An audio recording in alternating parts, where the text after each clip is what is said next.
आराध्य के चरणों में वंदन। तीर्थंकर के प्रतिनिधि तेरापंथ के एकादशमाधिशास्ता आचार्य श्री महाश्रमण जी के चरणों में वंदन। वंदन मुनिश्री उदित कुमार जी स्वामी। तेरापंथ दर्शन अपने आप में एक विशिष्ट दर्शन है। जैन धर्म को पहचान देने वाला यह एक दर्शन है। इस दर्शन की व्याख्या करते हुए 6 दिन व्यतीत हो गए। आज 7वां दिन है इस दर्शन की व्याख्या करने का। 1 हफ्ते का ये पूरा तेरापंथ दर्शन पर सत्संग का कार्यक्रम एक प्रकार की कार्यशाला है। तो हम आज 7वें दिन के व्याख्यान सुनने से पूर्व हमारे मंदिर के ऊपर हमारी आत्मा पर हम सुने मुनिश्री ध्रुव कुमार जी से। घंटे आओ आओ प्रभुवर आओ, मन मंदिर तैयार है। आओ आओ प्रभुवर आओ, मन मंदिर तैयार है। मन मंदिर तैयार, मान थारो ही आधार है। आओ आओ प्रभुवर आओ, मन मंदिर तैयार है। रीत राग वैराग त्यागम सारो जीवन आपरो, सारो जीवन आपरो। शब्दाशु के वर्णन होवे, शब्दाशु के वर्णन होवे। प्रभुर पुण्य प्रताप रो, प्रभुर पुण्य प्रताप रो। सदुपदेश रो प्यासो खासो, सदुपदेश रो प्यासो खासो। ओ सारो संसार है। आओ आओ प्रभुवर आओ, मन मंदिर तैयार है। आओ आओ प्रभुवर आओ, मन मंदिर तैयार है। जन्म जन्म री अविकल अविचल, सफल करी शुभ साधना, सफल करी शुभ साधना। द्वेष राग रो क्लेश मिटाओ, द्वेष राग रो क्लेश मिटाओ। कर अनुपम आराधना, कर अनुपम आराधना। भर्या लोक मानस में साचा, संयम रा संस्कार है। आओ आओ प्रभुवर आओ, मन मंदिर तैयार है। आओ आओ प्रभुवर आओ, मन मंदिर तैयार है। मिटी विषमता जीव मात्र पर, समतारी धारा बही, समतारी धारा बही। बण्या त्रिलोकी नाथ आठ, हा बण्या त्रिलोकी नाथ आठ। सारी दुनियारी संग्रही सारी दुनियारी संग्रही। ओ गुण भर्यो न एक भर्यो, हाँ ओ गुण भर्यो न एक भर्यो, सद्गुण रो पारावार है। आओ आओ प्रभुवर आओ, मन मंदिर तैयार है। आओ आओ प्रभुवर आओ, मन मंदिर तैयार है। अतिशाई है ज्ञान आपरो, निरावरण निसीम है, निरावरण निसीम है। निरुपाधिक निरुपद्रव निरुपम, निरुपाधिक निरुपद्रव निरुपम, तर्यो भवोदधि भीम है, तर्यो भवोदधि भीम है। भक्त हृदय तुलसी रो सारो, भक्त हृदय तुलसी रो सारो, जीवन ही उपहार है। आओ आओ प्रभुवर आओ, मन मंदिर तैयार है। आओ आओ प्रभुवर आओ, मन मंदिर तैयार है। मन मंदिर तैयार भान थारो ही आधार है। मन मंदिर तैयार भान थारो ही आधार है। आओ आओ प्रभुवर आओ, मन मंदिर तैयार है। आओ आओ प्रभुवर आओ, मन मंदिर तैयार है।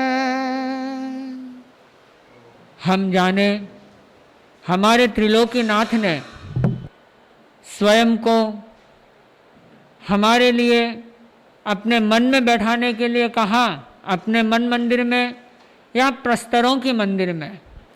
क्या मन मंदिर में बैठा करके हम इस भयंकर संसार से पार होंगे या प्रस्तरों के मंदिर में?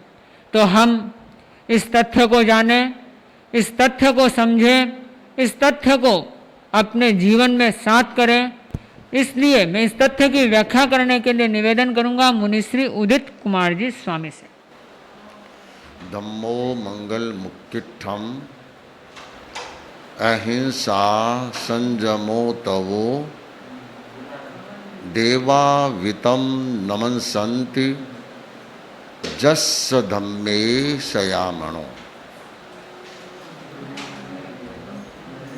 आराध्य के श्री चरणों में वंदना। अंतः विराजमान परम श्रद्धेय आचार्य प्रवर, उपस्थित श्रोताओं,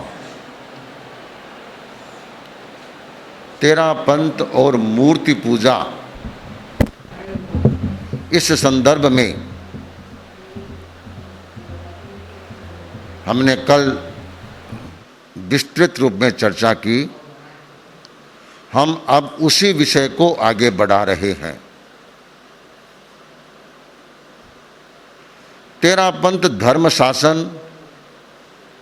अपने आप में इसलिए अद्वितीय, अनूठा और विशिष्ट धर्म संगठन है कि इसने महावीर वाणी को यथार्थ रूप में जनता के सम्मुख प्रस्तुत किया। वाणी वही थी, किंतु उसकी व्याख्या समय समय पर अपने ढंग से बनती गई, परिवर्तित होती गई और वह व्याख्या भी एक नए सिद्धांत का रूप ले लिया। महावीर वाणी के अनुरूप उसकी यथार्थ व्याख्या को जनता के सामने प्रस्तुत किया। कल हमने जो चर्चा की थी उस चर्चा को हम आगे बढ़ा रहे हैं। हमारी जैन परंपरा में पद्धति की अनेक प्रस्तुतियां हमारे सामने आती रही है। उसमें एक पद्धति है निक्षेप पद्धति।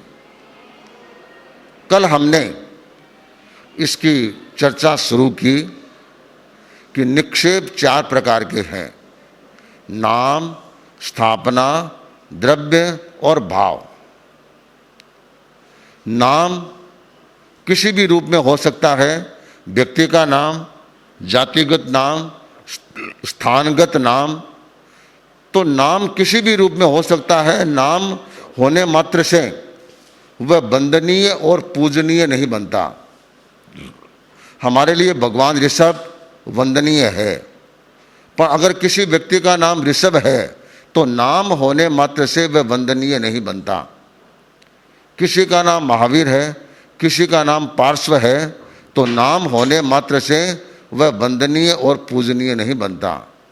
किसी की जाति आचार्य उपाध्याय है तो ऐसा होने मात्र से वह वंदनीय नहीं होता। किसी शहर का नाम उस रूप में है तो वह भी वंदनीय और पूजनीय नहीं होता। इसी तरह स्थापना, गुणहीन स्थापना, कि किसी का नाम नहीं है और जिसमें वह गुण भी नहीं है और उसको स्थापित कर दिया कि भाई ये अमुक भगवान है, तो स्थापित करने मात्र से वह वंदनीय पूजनीय नहीं होता। हमारे तत्व ज्ञान के थोकड़ों में यह वर्णन आता है कि भी 8 आत्मा में वंदनीय कितनी आत्मा, तो वहाँ बताया गया वंदनीय केवल एक आत्मा है, वह है चारित्र आत्मा। चारित्र आत्मा है वह केवल वर्तमान स्वरूप में रहती है, पहले भी नहीं रहती और मृत्यु के बाद भी नहीं रहती। यह एक स्वीकृत प्रक्रिया है। तो जिसमें चारित्र आत्मा है वह वंदनीय मानी जाती है। किसी को स्थापित कर दिया और स्थापित करने के बाद कहा गया कि ये जिन है, जिनेश्वर देव हैं, तो स्थापित करने मात्र से वह वंदनीय पूजनीय नहीं होता। क्यों? कि जिनेश्वर देव की प्रतिमा तो है, किंतु प्रतिमा में चारित्र है क्या? जब चारित्र नहीं है तो वह वंदनीय पूजनीय की कोटि में नहीं आ सकती। यह एक हमारी महावीर वाणी की स्पष्ट मान्यता है। तीसरा आता है द्रव्य और भाव। द्रव्यतः हम कोई भी चीज की व्याख्या करें, साधु है, साधुत्व का पचखान कर लिया तो वह साधु बन गया। जब तक उसकी आत्मा में प्राण है तब तक वह साधु है। अगर वह साधु के नियमों के अनुरूप 5 महाव्रतों का पालन कर रहा है, यथाविधि चर्या का पालन कर रहा है, तब तक वह साधुत्व की कोटि में आता है। जो ही उसका देहावसान हो गया वह पुनः द्रव्य साधु की कोटि में आ जाता है। उनका वह शरीर चाहे साधुत्व के वेश से युक्त है, फिर भी वह द्रव्य साधु के रूप में कहा जाएगा और साधुत्व लेने से पूर्व भी वह उसी रूप में माना जाएगा। तीर्थंकर होते हैं, तीर्थ की स्थापना करते हैं, तभी उनका भाव तीर्थंकर के रूप में वर्णन आता है। हमारे आगमों में जो ये विगत 24 जो बीती थी भूतकाल की, उसके साथ आगमों में हमेशा वंदई नमनसई शब्द का प्रयोग होता है। वंदना करना और नमस्कार करना। जो आने वाली 24 है उसके केवल नाम आते हैं और उसके साथ वंदई नमनसई का प्रयोग नहीं होता।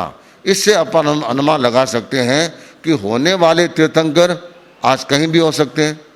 और भी बहुत सारे तीर्थंकर हैं जो एक केंद्रीय में हो सकते हैं, बहुत समय के बाद बनने वाले हैं, तो क्या उनको वंदन नमस्कार किया जाएगा? नहीं। यह वर्तमान स्वरूप का वर्णन होता है। जब वे तीर्थंकर बन जाते हैं तभी वे तीर्थंकर की कोटि में आते हैं, तो वे द्रव्य तीर्थंकर हो सकते हैं। चौथा है भाव। भाव किसको कहते हैं? भाव वह होता है कि जो वर्तमान स्थिति में होता है। भाव साधु अर्थात वह वर्तमान में साधु है। भाव तीर्थंकर जो वर्तमान में भावतः तीर्थंकर है। ऐसे भगवान महावीर ने बताया कि राजा श्रेणिक अगली उत्सर्पिणी में पहला तीर्थंकर पद्मनाभ नाम से बनेगा, और जब उसकी घोषणा हुई तब वह राजा के रूप में था।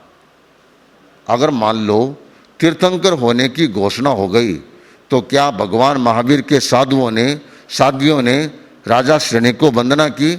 बिल्कुल नहीं की।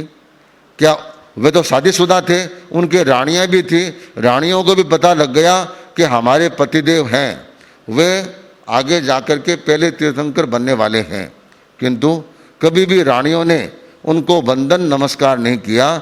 एज ए पत्नी के रूप में उनके साथ विडंबना की और सांसारिक सुखों भोग किया। इसका मतलब है कि वर्तमान प्रक्रिया होती है वही उसके साथ जुड़ती है, और कभी भी ऐसा वर्णन नहीं आता कि भगवान महावीर के साधु साध्वियों ने उनको वंदना की। कई तीर्थंकर बनने वाले नरक में हैं, तो वर्तमान उनकी पर्याय क्या है? नैरयिक के रूप में है। जो देवलोक में है वे अभी देवता के रूप में हैं, वे देवता के रूप में अपना सुखोपभोग कर रहे हैं। तो होने वाले तीर्थंकरों को कभी भी वंदन नमस्कार नहीं किया जाता, क्योंकि उनमें अभी चारित्र नहीं है। जब वह स्वरूप उनका निर्मित हो जाता है तभी उनको भावतः वंदना की जाती है। उसके पहले उनको किसी भी प्रकार का वंदन और नमस्कार नहीं किया जाता। इस तरह से नाम, स्थापना, द्रव्य और भाव।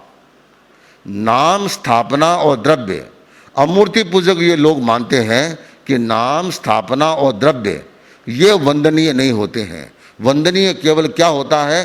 भाव होता है, उसको ही वंदना की जाती है।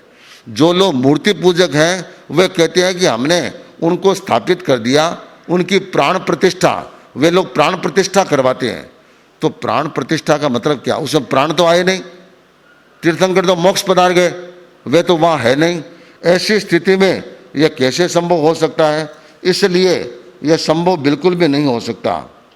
हमें एक बात और देखना है कि ये मूर्ति पूजा में विश्वास करने वाले, वैसे देखें तो हर जैन लोग भाव पूजा में तो सभी विश्वास करते हैं, इसमें किसी का कोई मतभेद नहीं है। मतभेद है द्रव्य पूजा में, कि वे द्रव्य पूजा में भी धर्म बताते हैं। ये प्रश्न आया, क्या द्रव्य पूजा सावध्य है या निर्वध्य है, अर्थात पापकारी है या अपापकारी है? तो अमूर्ति पूजक लोग कहते हैं कि द्रव्य पूजा पापकारी है, सावध्य है। तो सामने कई तरह के प्रश्न उपस्थित हुए। तो अमूर्ति पूजक परंपरा ने यह तर्क दिया, अगर द्रव्य पूजा विहित है, मान्य है, ऐसी स्थिति में उनके साधु संत द्रव्य पूजा क्यों नहीं करते हैं? वे मंदिर में तो आते हैं, उनको मूर्ति को वंदना करते हैं और उनको खमासपना भी देते हैं, किंतु वे कभी भी द्रव्य पूजा नहीं करते हैं। और वे ये कहते हैं हमारे लिए ये कल्पनीय नहीं है। जो चीज़ साधु को कल्पनीय नहीं है वह आम आदमी को कैसे कल्पनीय होगी, श्रावक को कैसे होगी? ये तो संभव ही नहीं है, पहली बात। दूसरी बात, श्रावक जो पूजा करते हैं, इनके श्रावक द्रव्य पूजा, तो जब वे द्रव्य पूजा करेंगे उस समय वे सामायिक की स्थिति में नहीं रहेंगे। अगर उन्होंने सामायिक पचक ली तो सामायिक पचकने के बाद वे द्रव्य पूजा नहीं कर सकते। इसका मतलब है क्यों नहीं कर सकते? कि वह काम सावध्य है, फूल चढ़ाना, ये करना, उसके तो टच भी नहीं होना। तो जब टच भी नहीं होना उनको, तो फिर उसके आम आदमी टच होगा तो उसकी हिंसा का पाप कैसे नहीं लगेगा? क्योंकि पूजा करने वाला या तो फूल तोड़ेगा या तोड़े हुए फूलों को खरीदेगा, हाथ लगाएगा, तो बताएं उसकी फूल की किलामना होगी नहीं होगी? उसके 3 से 5 क्रिया लगेगी या नहीं लगेगी? परितापना की, हिंसा की, किलामना की, यह उनको क्रिया क्यों नहीं लगेगी? वे निश्चित रूप से लगेगी। ऐसी स्थिति में द्रव्य पूजा को विहित कैसे माना जाएगा? इसलिए जो कार्य मुनि को नहीं कल्प्य, उनके मुनियों को, और सामायिक में कल्प्य नहीं है, तो इसका मतलब है कि वे उसमें सावध्य मानते हैं। जयाचार्य ने प्रश्नोत्तर तत्वबोध में लिखा है, जो सावध्य द्रव्य पूजा हुए 300 मुनि न कोरे है, तो सावध्य माही धर्म पुण्य केम कही जाते हैं। जब उनके मुनि और सामायिक वाले सावक नहीं कर सकते, इसका मतलब वह प्रवृत्ति सावध्य है तो वह सावध्य प्रवृत्ति कैसे की जा सकती है। इसके बारे में अनेक अनेक मत मतांतर है, अनेक प्रकार की बातें हमारे सामने उपस्थित होती है। हमारे सामने अनेक प्रकार के प्रश्न आते हैं। मूर्ति पूजा में विश्वास करने वाले ये कहते हैं कि प्रतिमा पूजन करते हैं, इससे विघ्न बाधाएं मिटती है, कष्ट मिटते हैं, आने वाली आपदाएं मिटती है, तो फिर उसमें धर्म पुण्य क्यों नहीं होगा। इस संदर्भ में जयाचार्य ने बहुत सुंदर उत्तर दिया कि एक सेनापति दूसरे दुश्मन देश के साथ लड़ाई हुई और लड़ाई में उसने इतने कौशल के साथ युद्ध का संचालन किया कि युद्ध में उसको विजयश्री मिली और उस सेनापति का खूब नाम हुआ, खूब सुयश फैला। तो जयाचार्य ने प्रश्न उपस्थित किया, उसके सुयश नामकर्म का उदय था और निमित्त मिल गया युद्ध का, तो क्या युद्ध करने से कभी धर्म पुण्य होता है क्या। जब युद्ध करने से धर्म पुण्य नहीं होता, उससे तो हिंसा की है, लोगों को मारा है, उनको घायल किया है, तो घायल करना और मारना वह कभी अहिंसा में कैसे होगा। जब अहिंसा में नहीं होगा तो उसमें धर्म पुण्य कैसे होगा। तो उसका नाम इसलिए हुआ, युद्ध एक निमित्त मिल गया और उसके सुयश नामकर्म का उदय हो गया। इस कारण से उनको यह क्रम बना। भगवती सूत्र में आता है कि तुंगिया नगरी के श्रावक जब दर्शनार्थ गए तो उन्होंने द्रव्य मंगल किया, दूब लगाया और चीज़ें की, अक्षत कुंकुम का प्रयोग किया और फिर वे बाहर निकले। तो ये क्या है, उनका सब काम शुभ हुआ। तो ये तो निमित्त मिला, बाकी तो उनके सुयश नामकर्म का उदय था और वह संयोग मिल गया, इसलिए सब कुछ हो गया। ऐसा कुछ नहीं है। इस तरह के न जाने कितने कितने प्रसंग आते हैं, किंतु निमित्त कुछ भी हो सकता है, किंतु उस समय उनके सुयश नामकर्म का उदय होता है, प्रतिष्ठा उनको मिलनी होती है, तो वह सहज में मिल जाती है। प्रतिमा पूजन के साथ इसका कोई क्रम नहीं है। कोई किसी ने तंग किया, किसी को छेड़छाड़ की और वह सामने वाला आदमी तगड़ा था और उसने जच करके उसकी पिटाई कर दी। गांव में उसका जुलूस निकाला गया कि देखो हमारे गांव का ये कितना बढ़िया आदमी है, इस आदमी ने बदमाशी की, इसको जोरदार पिटाई की और उसको लोगों ने पूरी धाक जम गई। तो क्या मार पिटाई में धर्म पुण्य हुआ क्या। मार पिटाई से धर्म पुण्य नहीं होता। ये तो एक संयोग मिला और उसके साथ उसका नामकर्म का योग था, शुभ नामकर्म का योग था और वह हो गया। ऐसे न जाने कितने कितने बातें हो सकती है। एक संयोग होता है और निमित्त मिलता है और उससे उसके सुयश नामकर्म का उदय हो जाता है। इसके साथ साथ अनेक बातें और भी आती है। मूर्ति पूजक परंपरा में यात्रा करने का बहुत रिवाज है। वह सम्मेद शिखर की यात्रा करते हैं। खास तौर से श्वेतांबर परंपरा में शत्रुंजय पर्वत की यात्रा होती है, जो पालीताना शहर के साथ लगा हुआ है। वहाँ इनके साधु साध्वियाँ निरंतर जाते रहती हैं और श्रावक श्राविकाओं के मन में रहता है, एक बार 99 यात्रा हो जाए तो हमारे जीवन का कल्याण हो जाए, सारे लगभग कर्म कट जाएं और हमें धर्म पुण्य खूब हो जाए। वे बड़ी बड़ी यात्रा भी निकालते हैं, सैकड़ों हजारों लोगों को ले जाते हैं, खर्चा करते हैं, वहाँ पर रहते हैं, कई बार पूरे चौमासे का खर्चा करते हैं कि इससे हमारे को धर्म पुण्य होगा। धन खर्च करना, धन का नियोजन करना अध्यात्म कैसे होगा।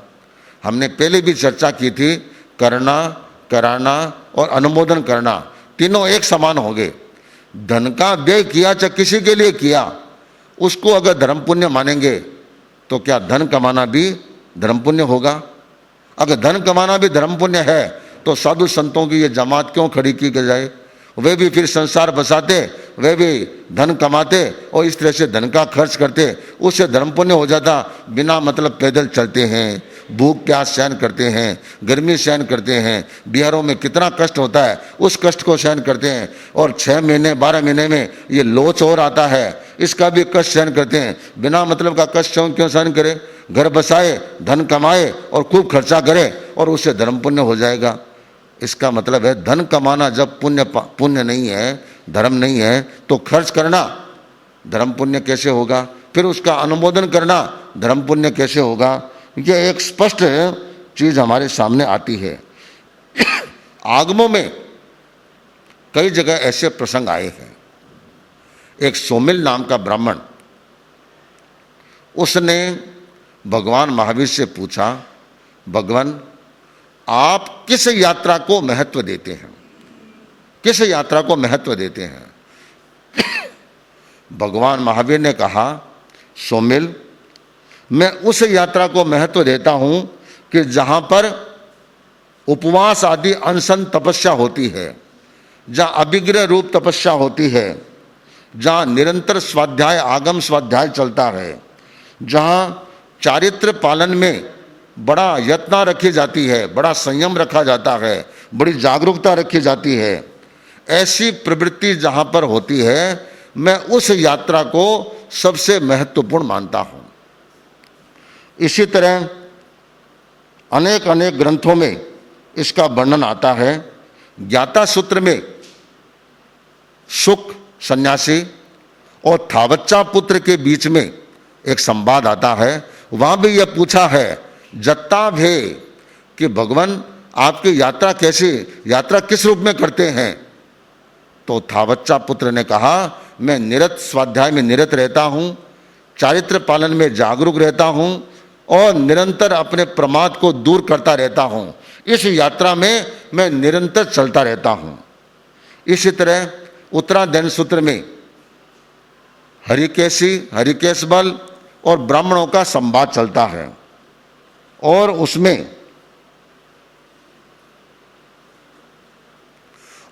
यह आता है कि ब्राह्मणों ने पूछा कि मुनि जी आपका द्रह कौन सा है और आपका तीर्थ क्या है?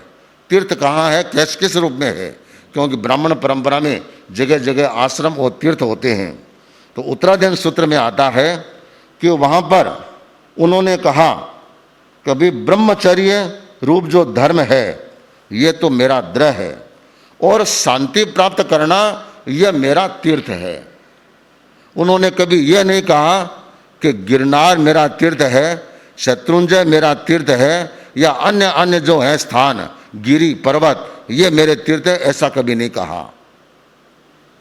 आगमों में यह वर्णन आता है शत्रुंजय पब्बये सिद्धे कि शत्रुंजय पर्वत पर सिद्ध हुए, ऐसा तो वर्णन आता है, किंतु यह वर्णन नहीं आता कि शत्रुंजय तिथे। यह वर्णन 32 क्या 45 आगमों में भी यह वर्णन नहीं आता कि शत्रुंजय तिथे। यह आता है शत्रुंजय पब्बये सिद्धे कि शत्रुंजय पर्वत पर सिद्ध होते हैं।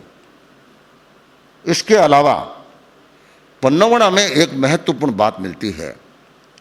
16वें पद का 36वां सूत्र मिलता है और वहां कहा गया है कि पूरे 2.5 द्वीप में एक भी ऐसा स्थान नहीं जहां पर किसी आत्मा की मुक्ति नहीं हुई हो।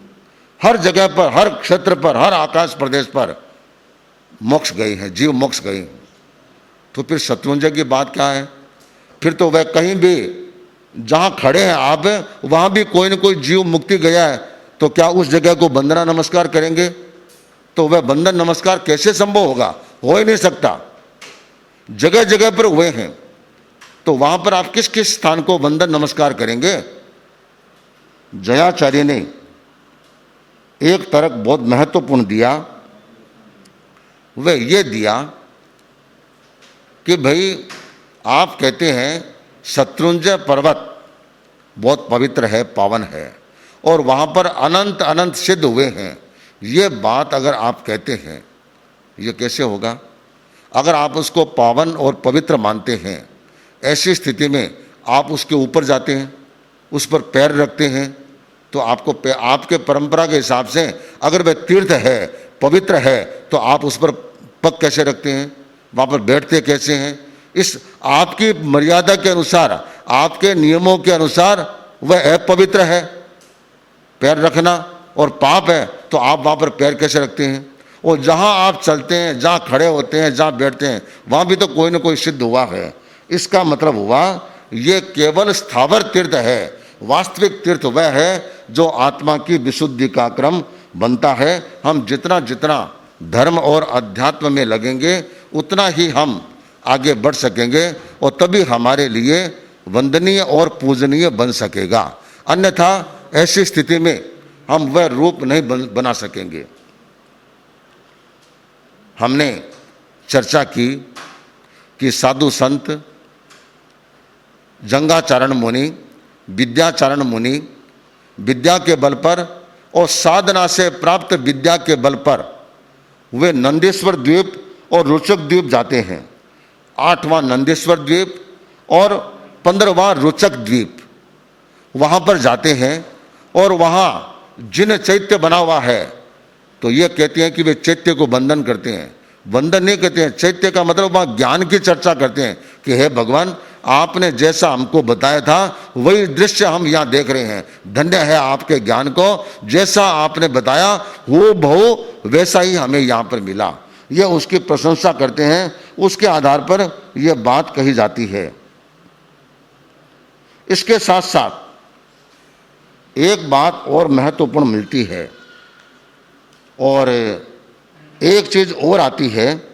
कई लोग यह कहते हैं जिनको मूर्ति पूजा में विश्वास है कि हमें प्रतिमा पूजन करते हैं, मूर्ति का दर्शन करते हैं, उन्हें वंदन करते हैं, उन्हें नमस्कार करते हैं, तो हमारे भीतर में धर्म करने की भावना जागती है, हमारे भीतर में वैराग्य जागता है, हमें एक प्रेरणा मिलती है, हमारे भीतर में संयम का भाव उत्पन्न होता है। क्यों कि मूर्ति पूजा करते हैं, प्रतिमा का दर्शन करते हैं, उनके सामने बैठते हैं, तो हमें बहुत बड़ा संयम और धर्म का लाभ मिलता है। जयाचार्य फरमाते हैं, एकाग्रता, वैराग्य और धर्म करने की प्रेरणा किसी से भी प्राप्त हो सकती है। प्रतिमा से भी हो सकती है, मंदिर से भी हो सकती है, शमशान से भी हो सकती है, और अन्य कोई घटना घटित हो जाए उससे भी वैराग्य की उत्पत्ति हो सकती है। तो उसमें वैराग्य की उत्पत्ति हो, मंदिर में जाने से संयम की प्रेरणा मिलती हो, मूर्ति को देखने से, प्रणाम करने से, इसमें कोई खास बात नहीं है, इसमें हमारा कोई मतभेद नहीं है। किंतु केवल प्रेरणा मिली, केवल संयम की प्रेरणा मिली, वैराग्य की उत्पत्ति हुई, इस आधार पर वे वंदनीय हो गई, ये बात न्याय संगत और तर्क संगत नहीं है। उन्होंने इस दृष्टि से कई उदाहरण दिए। हमारे 4 प्रत्येक बुद्ध का वर्णन आता है, उसमें एक है करकंडू, बहुत लंबी चौड़ी घटना है। जब वे राजा बने, उनको गौ पालन का बड़ा शौक था, गायों के पालन करने का। तो वे हमेशा गौशाला में आते, गायों को देखते, उनको सहलाते और उनकी व्यवस्था के बारे में सोचते। और अपन जानते हैं, जो नेता, जो राजा, जो गुरु जिस चीज में रुचि रखता है तो समाज और संघ उस दिशा में आगे बढ़ने लग जाता है। तो राजा को ये रुचि थी, तो फिर गौशाला की साफ सफाई, गायों की सेवा, शुश्रूषा, उसमें कोई कमी नहीं रही।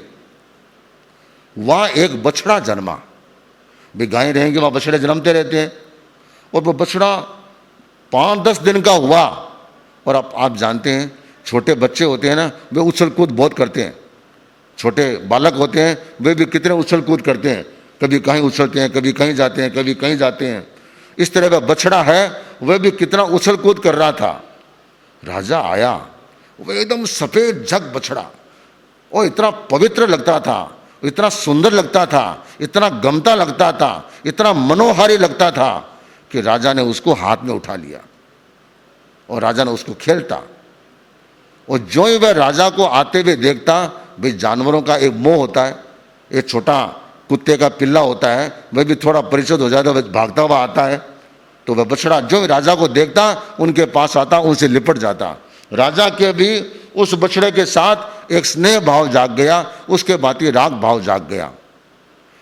2-3 नौकर केवल उस बछड़े के लिए लगाए कि इस बछड़े को कहीं एड़ नहीं आनी चाहिए, इस पर कोई मक्खी मच्छर नहीं बैठना चाहिए, इसका हमेशा स्नान होना चाहिए।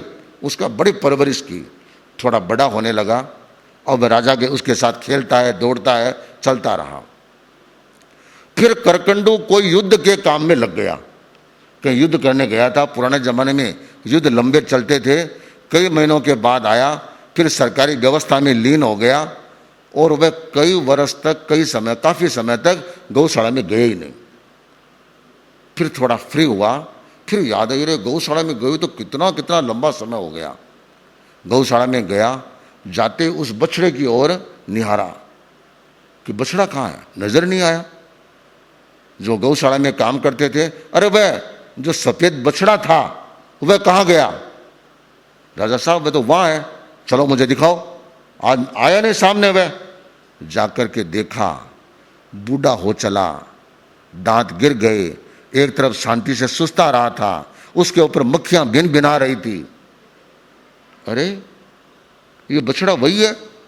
नहीं नहीं, वह बछड़ा तो ऐसा नहीं हो सकता, वो तो कितना सुंदर था, कितना मेरे साथ खेलता था, ये तो मेरे आते खड़ा भी नहीं हुआ और कैसे सुस्ता रहा है, बूढ़ा सा हो गया, यह कैसे? उन्होंने कहा भी बताओ ये है कि दूसरा है? राजा साहब यही है। ऐसे कैसे हो गया? राजा साहब जब उम्र आती है सबके साथ ऐसा ही होता है।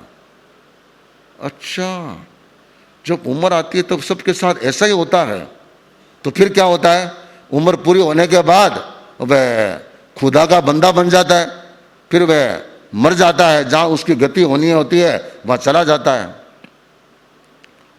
करकंडू को एक झटका सा लगा, चिंतन करने लगा। चिंतन करते करते मन में आया, अरे इतना सुंदर बछड़ा, इतना अच्छा बछड़ा जो मेरे को अति प्रिय था, और आज उसकी यह हालत। आज मैं इतना ताकतवर हूं कि मैं 100 सैनिक भी सामने आ जाए उनको पछाड़ दूं, पर एक दिन मेरा भी ऐसा आने वाला है।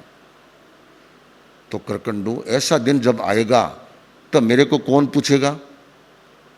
ये जीवन तो कितना नश्वर है, कितना नाजुक है, समय रहते अगर चेत जाऊं तो कितना अच्छा हो। अब मेरे को धर्म की शरण में जाना चाहिए। ये विचार आया, वस्त्र छोड़े, साधुोचित कपड़े पहने और वहां राजमहल से निकल पड़े और साधना में लीन हो गए। अब उनको साधना की प्रेरणा, वैराग्य की प्रेरणा किससे मिली? उस बछड़े से मिली। आगमों में कहीं वर्णन नहीं आता कि जिस किसी गांव में जाए, अरे भैया यहां पर कोई बछड़ा है क्या? क्यों महाराज? कि मेरे को बछड़े से प्रेरणा मिली, बछड़े को लाओ, मैं उसको प्रणाम करूंगा, उसको धो दूंगा, उसके चरणों का नमस्कार करूंगा। तो क्या निमित्त मिलने मात्र से, बछड़े के निमित्त से करकंडू को वैराग्य उत्पन्न हुआ? तो निमित्त मिलने मात्र से क्या हर गांव में जाकर के बछड़े को प्रणाम करते थे क्या? ऐसा वर्णन तो कहीं नहीं आता। तो प्रतिमा अगर निमित्त बन गई, इतने मात्र से वह वंदनीय और पूजनीय नहीं बनती। उन्होंने दूसरा उदाहरण दिया द्विमुख राजा का। द्विमुख राजा का राज्योत्सव हुआ। उस समय एक इंद्र ध्वजा बनाई, बहुत शानदार, और सारे लोग, पूरी जनता उसको देखने के लिए आई, और वह ध्वजा बड़ी प्रिय लग रही थी सबको। और राजा ने उसको मैदान के बीच में लगा दिया। धीमे धीमे भूल गया, वह ध्वजा एक दिन पड़ गई तो कर्मचारी लोग उसको उठा करके और कचरे खाने में एक जगह फेंक दिया। काफी समय के बाद द्विमुख को याद आया, कर वह इंद्र ध्वजा यह लहराती थी कहाँ गई? अधिकारियों को पूछा तो राजा साहब वह आंधी में गिर गई, फट गई, टूट गई, तो हमने उसको एक साइड में रख दिया। कहाँ मुझे दिखाओ। वह जाकर के देखा, उस पर मिट्टी जमी हुई, कचरा जमा हुआ। सोचा, रे यही इंद्र ध्वजा कितनी सुंदर लगती थी, सब लोग उसको देखने के लिए आए, और आज इसका ये डोड़ हो गया, या आज इसका ये स्वरूप बन गया। इसका मतलब है कि देखो, एक बात सुंदर लगता है और बाद में असुंदर होते देरी नहीं लगती। तो असुंदर बनो उससे पहले अच्छा है कि मैं अपने जीवन का कल्याण करूं। वैराग्य उत्पन्न हुआ और साधु बन गए। उनके साधु बनने में निमित्त कौन बना? इंद्रध्वजा। तो अपने मंत्री से यह नहीं कहा ये छोटी इंद्रध्वजा मुझे दो, सुबह उठते ही पहले पहले इनको प्रणाम करूंगा, हे इंद्रध्वजा तेरे कारण से मेरे को वैराग्य उत्पन्न हुआ, मैं तेरे को हमेशा वंदना करूंगा, नमस्कार करूंगा। ऐसा वर्णन कहीं नहीं आता। निमित्त मिलने मात्र से वह वंदनीय नहीं बनता। इसी तरह उत्तराध्ययन सूत्र में एक अध्ययन आता है, नमी पब्बज्जा। नमी राजर्षि, मिथिला नरेश बड़े प्रतापी राजा थे।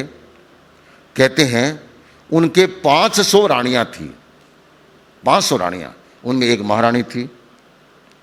एक बार उनके शरीर में दाह ज्वर पैदा हो गया।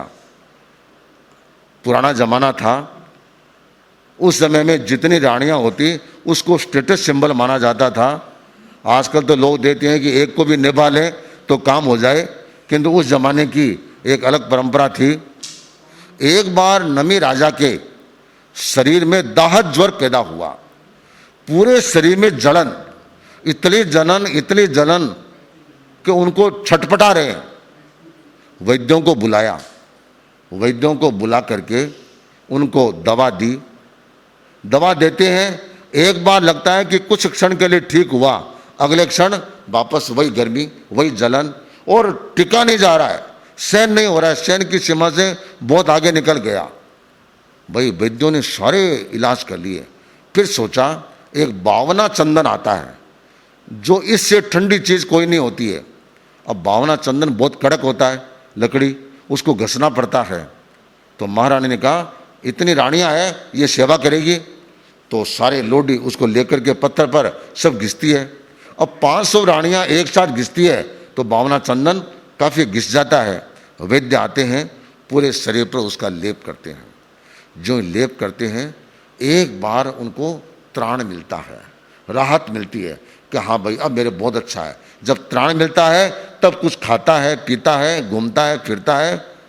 2-3 घंटे मुश्किल से निकलते हैं और उसकी पपड़ी इतना जलन कि वह पपड़ी बन करके निकल जाती है। और वापस 2-3 घंटे बीतते हैं, वही दाह ज्वर, वही गर्मी, वही जलन। दिन पर दिन बीतते गए, कई महीने बीत गए। अब तो इसकी यह हालत हो गई कि अब तो मेरे लिए मरना ही श्रेयस्कर है। आप जानते हैं जो निरंतर बीमार रहने लग जाता है वह थोड़ा चिड़चिड़ा हो जाता है, उसको कोई चीज सुहाती नहीं है। आप जानते हैं एक महारानी नहीं करती थी, राजा साहब के पास रहती, बाकी इतनी रानियां एक साथ जब घिसती तो हाथों में चूड़ियां पहनी हुई, तो जब घिसेगी तो चूड़ियों की आवाज आती है। तो 500 रानियों की चूड़ियों की आवाज, और फिर दोनों हाथ तो 1000 हाथ हो गए, तो इतनी आवाज आती है, वह उनको सही है नहीं हुई। महारानी से कहा महारानी इतनी आवाज क्यों आ रही है, मुझे ये सुहाते नहीं है। महारानी ने सोचा भी अब क्या करें, रानियों के पास आई, एक काम करो सुहाग के रूप में सब एक एक चूड़ी रखो, बाकी चूड़ी सब उतार दो। रानी ने सब उतार दिया, घिसने लग गई, आवाज एकदम बंद। नमी ने पूछा महारानी क्या चंदन पिसना बंद कर दिया? नहीं राजा साहब, चंदन घिसा जा रहा है, गंदन घिसा जा, तो आवाज क्यों नहीं आ रही है? राजा साहब जब चूड़ियों की आवाज आ रही थी तो अब क्यों नहीं आती है? तो सुहाग के रूप, प्रतीक के रूप में एक एक चूड़ी रख ली और बाकी चूड़ियों को निकाल दिया। तो रानी एक चूड़ी आवाज नहीं करती। नहीं राजा साहब 2 चूड़ी होती है ना, 2 मिलती है, भिड़ती है ना, तब झमेला शुरू होता है। अकेले में क्या झमेला शुरू हो, 1 से 2 होते ही झमेले की शुरुआत हो जाती है। 3 हो गई, उससे और अधिक झमेला बढ़ गया, अधिक होने से झमेला बढ़ता है, इसलिए यह झमेला बढ़ा है। अच्छा, 1 से 2 होते हैं तब झमेला बढ़ता है, 1 होता है तब कोई झमेला नहीं है। इस चिंतन में लगे, डूब गए। और सोते सोते मन में सोचता है नमी एकाकी भलो, 2 मिला दुख होए। कि नमी एकाकी रहते हैं तो ठीक है, दो होते ही दुख होता है। तो मुझे क्या करना भाई, अब क्या करना है, अब जिंदगी है कितनी, थोड़ी सी राहत मिल जाए। और मन में संकल्प किया कि मैं अब संयम के मार्ग पर बढ़ूंगा, साधुत्व की दिशा में बढ़ूंगा। अगर मेरी ये तबीयत ठीक हो जाए रात रात में, तो मैं सुबह सूर्योदय के साथ इस संसार को छोड़ करके, इस राजा के कर्तव्यों को छोड़ करके, और मैं इस संसार से मुक्त होकर के और मैं साधुपन स्वीकार करके अपनी साधना करूंगा और संयम का पालन करूंगा।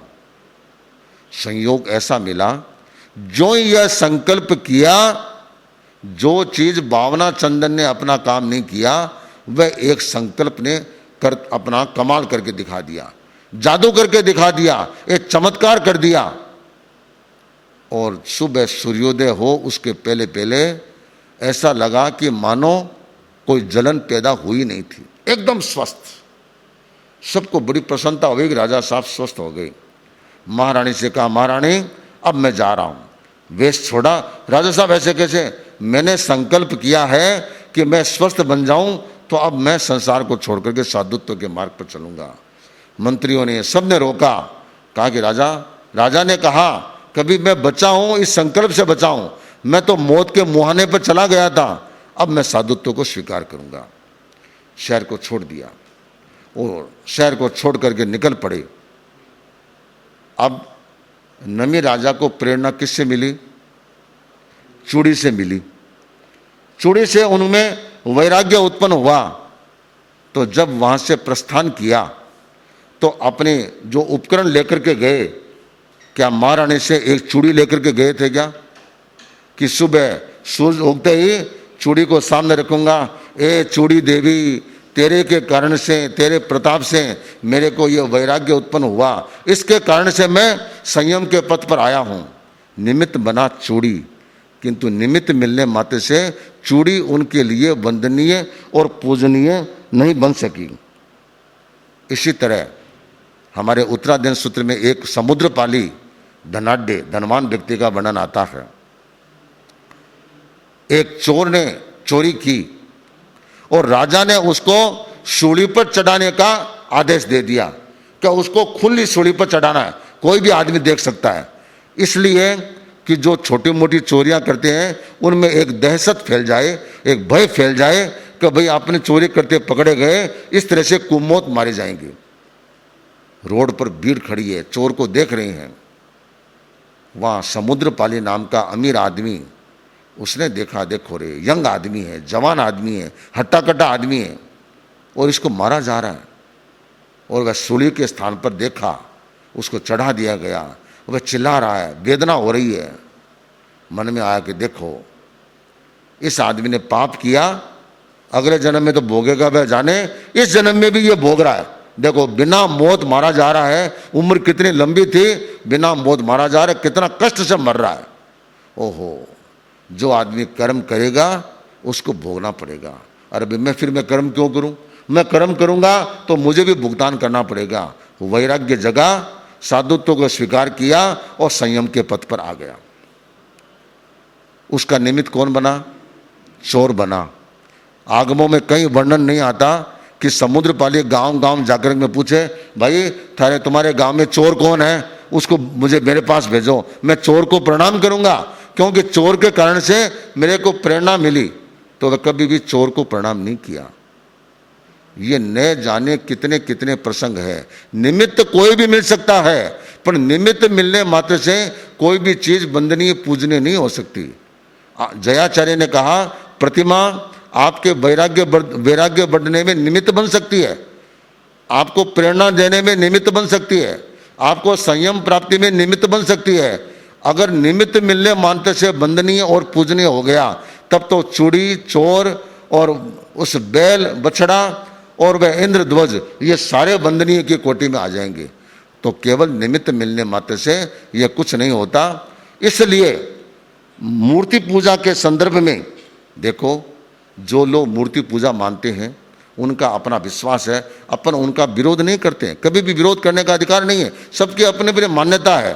पर सिद्धांत के हिसाब से देखें तो समझना चाहिए कि भगवान महावीर की वाणी में और आगमों में कहीं ऐसा नहीं आता कि किसी ने मूर्ति पूजा की हो, और जो वे उदाहरण देते हैं वे भी सत्य की कसौटी पर फिट नहीं बैठते हैं, वे भी आगे जाकर के टूट जाते हैं। तर्क वह महत्वपूर्ण होता है जो कहीं भी किसी भी स्थिति में कट न सके, वे तर्क अकाट्य हो, वही सबसे महत्वपूर्ण माना जाता है। आचार्य भिक्षु के पास आउवा गांव के उत्तमोजी ईरानी आए, मूर्ति पूजक थे। मूर्ति पूजक होते हुए भी वे आचार्य भिक्षु के सैद्धांतिक ज्ञान से बहुत प्रभावित थे। जब कभी वे आउवा पधारते, वे प्राय आचार्य भिक्षु से मिलते, तत्व चर्चा करते, उनसे बातें करते, उनसे व्यक्तिगत रूप से उनके प्रभावित थे वे कट्टर मूर्ति पूजक। एक दिन कहा कि भिखंड जी महाराज, आप इतने बुद्धिशाली हैं, इतने चतुर हैं, और आप मंदिर का खंडन करते हैं, ये तो अच्छी बात नहीं, आपको मंदिर का खंडन नहीं करना चाहिए। अगर आप मंदिर का मंडन करने लग जाएं तो आज लोगों को कितनी संगीत प्राप्त हो जाएगी, कितना वे इस दिशा में आगे बढ़ जाएंगे। भिखंड जी महाराज ने मुस्कुराते हुए कहा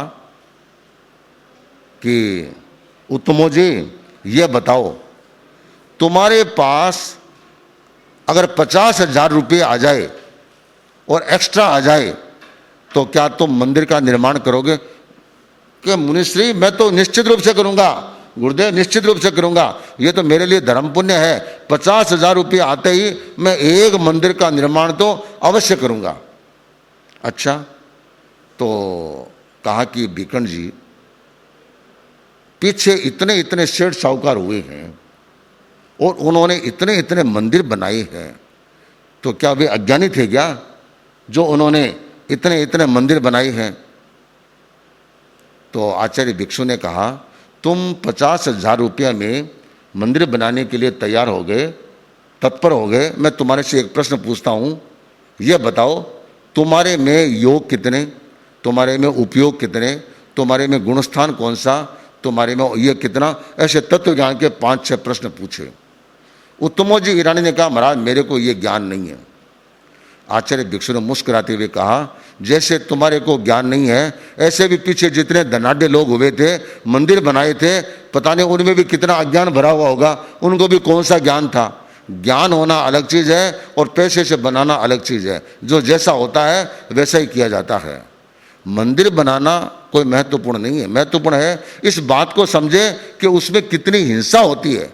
उस हिंसा को अगर समझ ले कि भाई इसमें इतनी हिंसा हो रही है, तो उस हिंसा को अपन इसको क्यों महत्व दें, इस बात को अगर अच्छे ढंग से समझ लिया जाए तो फिर किसी बात का फर्क नहीं पड़ता है। क्योंकि हिंसा और अहिंसा ये हमारे लिए सबसे महत्वपूर्ण प्रश्न है, सबसे महत्वपूर्ण है। जिस चीज में हिंसा होती है, चाहे कोई भी चीज में क्यों ना हो, तो वह सावध्य माना जाएगा, सह पापकारी माना जाएगा। हम मूर्ति पूजक संत साध्वियां, हम कोई मंदिर में जाएं, हमारे लिए कोई रोक टोक नहीं है। मंदिर में विश्वास करना न करना एक डिफरेंट चीज़ है।